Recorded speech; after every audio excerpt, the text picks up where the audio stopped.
महिन्याच्या हप्त्याची रक्कम पात्र महिलांच्या खात्यात वर्ग करण्याची प्रक्रिया सुरू करण्यात आली आहे। लाडक्या बहिणींच्या खात्यावरती 1500 रुपयाची रक्कम आहे ती वाटपाला सुरुवात झालेली आहे आणि बहुतेक लाडक्या बहिणींच्या खात्यावरती 11वा आणि 12वा हप्ता एकत्रितरित्या देण्यात येत आहे। म्हणजे 3000 रुपयाची रक्कम प्रत्येक लाडक्या बहिणींच्या खात्यावरती पाठवण्यात येत आहे। आले 2.5 वर्ष जे काम केलं, आम्ही टीम म्हणून काम केलं आणि टीम म्हणून काम केल्यानंतर लाडक्या बहिणी, लाडके भाऊ, लाडके शेतकरी, लाडके ज्येष्ठ यांनी सगळ्यांनी भरभरून आशीर्वाद दिले आणि पुन्हा या राज्यामध्ये महायुतीचं सरकार आलं। म्हणून माझ्या लाडक्या बहिणींना मी सांगू इच्छितो, कोणी काही म्हटलं तरी सुद्धा माझी लाडकी बहीण योजना कधी बंद होणार नाही।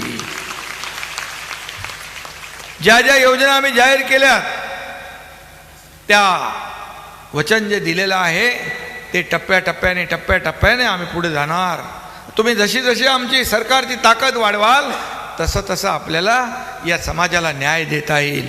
आम्ही प्रिंटिंग मिस्टेक म्हणणारं सरकार नाही, जे बोललो ते करून दाखवणार, जे बोललो ते करणार।